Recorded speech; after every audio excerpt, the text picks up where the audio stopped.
Law and order की priority रहती है, किसी टाइम कहीं वीआईपी की प्रायोरिटी रहती है। तो कभी कभी ऐसा भी होता है कि ये मामले उतनी प्रायोरिटी के साथ डील नहीं हो पाते हैं जो प्रायोरिटी इनमें होनी चाहिए। इसी उद्देश्य के लिए यहाँ मिशन शक्ति केंद्र बनाए गए हैं, जिनका 24/7 365 डेज सिर्फ क्राइम अगेंस्ट वुमेन ही उनकी प्रायोरिटी है। इसके साथ ही साथ उनके काम का दायरा भी बढ़ाया गया है। पहले जहां पर पुलिस थाने में एफआईआर से चार्जशीट तक की कार्रवाई होती थी, अब एफआईआर से पहले की अवेयरनेस प्रोग्राम्स, एफआईआर के बाद इन्वेस्टिगेशन के दौरान hand holding, DLSA district legal service authority के माध्यम से उनका समन्वय कराना, काउंसलिंग कराना, फीडबैक लेना, तमाम कई सारे एस्पेक्ट्स इसमें जोड़े गए हैं। और इन सब का नतीजा ये निकला है कि अगर हम 3 महीने, अभी ये हमारा शुरू हुआ है सितंबर से शुरू हुआ है, अक्टूबर से शुरू हुआ है, तो शारदीय नवरात्रि में शुरू हुआ था अक्टूबर में, तो उसके बाद के 3 महीने का क्राइम अगर देखें एज कंपेयर टू उसके जस्ट पहले के 3 महीने के, तो इस इंटरवेंशन से मतलब हालांकि ये कभी उसका उद्देश्य नहीं रहा कि इसका क्राइम की संख्या, मतलब सोचा भी नहीं गया था कि क्राइम की संख्या इससे चेंज होगी। मेन पर्पस यही था कि जो हमारे नागरिक हैं, जो पीड़ित हैं, उनको बेहतर सेवा या बेहतर सर्विस मिल पाए। लेकिन उसका एक साइड इफेक्ट ये हुआ कि अपराधों की संख्या में बहुत कमी आई। ऐसे अपराध जिसमें सामान्यतः हम ये मान के चलते हैं कि अपराध तो कम हो ही नहीं सकते क्योंकि सामाजिक अपराध हैं, तो अवेयरनेस फैलाने से, घरों तक जाने से करीब मेरे ख्याल से 1.5 लाख चौपालें की गई हमारे कर्मियों के द्वारा इस दौरान 3 महीने में। तो जो अवेयरनेस जो फैली, लोगों को बताया गया इन सब चीज़ों के बारे में, उसकी वजह से बलात्कार के मामले में 33% की कमी आई है इसी 3 महीने में as compared to previous 3 months. महिलाओं और बच्चों के 363-66 जो पहले बोलते थे, अपहरण के मामले में 17% की कमी आई है। दहेज हत्या जैसे मामले में भी, जो कि टोटली सामाजिक अपराध है, 12.96% की कमी आई है। और घरेलू हिंसा के मामलों में 9.5% की कमी आई है।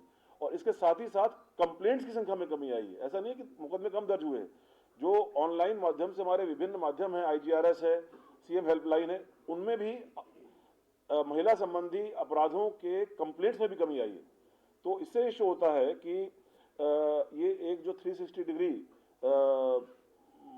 उसके साथ में विचार के साथ में ये एक जो नया इंटरवेंशन किया गया, जो माननीय मुख्यमंत्री जी के द्वारा महिला और बाल सुरक्षा के प्रति विशेष ध्यान दिया जाता है, तो उसके कारण समाज में भी जहां एक और संतुष्टि का लेवल बढ़ा है, वहीं ऐसे अपराधों में भी कमी आई है। मैं आपको ये भी बताना चाहूंगा कि एक केंद्र सरकार द्वारा संचालित ITSSO पोर्टल होता है। इस ITSSO पोर्टल में पूरे देश भर के जो महिला अपराध होते हैं उसमें की गई कार्रवाई अंकित की जाती है, वो सेंट्रली उसको मॉनिटर किया जाता है। तो ITSSO पोर्टल में भी जो प्रभावी अनुश्रवण रहा उत्तर प्रदेश पुलिस का, उसमें बलात्कार और पॉक्सो के निस्तारण दर यानी डिस्पोजल रेट में 98.90% के साथ यूपी नंबर 1 पर है पूरे कंट्री में। यहाँ पेंडेंसी रेट मात्र 0.20% है, यानी निर्धारित अवधि में हमारी सारी इन्वेस्टिगेशंस पूरी हो रही हैं और आगे का जो उनका कन्विक्शन हो रहा है वो मैंने आपको बताया कि उसमें ऑलरेडी यूपी नंबर 1 पर है।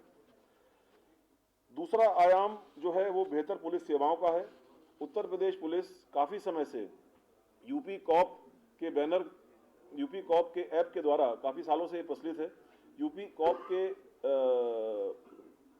उसके द्वारा पोर्टल के द्वारा करीब 27 नागरिक सेवाएं देती है।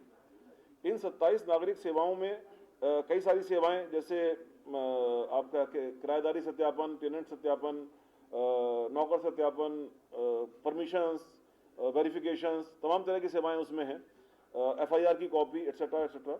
तो इसमें भी अब हमारे 50 लाख से ज़्यादा यूज़र हो गए हैं, उन्होंने इनको डाउनलोड किया है और 2.25 करोड़ से ज़्यादा FIR डाउनलोड और बाकी चीज़ों का पंजीकरण हुआ है।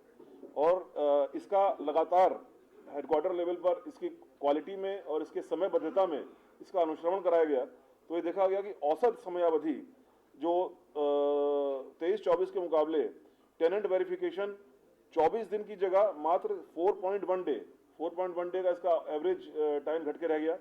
एम्प्लॉय वेरिफिकेशन 12 दिन की जगह लगभग 4 दिन, और इवेंट रिक्वेस्ट, कोई भी इवेंट रिक्वेस्ट करते हैं तो उसकी रिपोर्ट उसका थाने लगती हैं, वो भी 34 दिन से घट करके 9.63 डेज रह गया।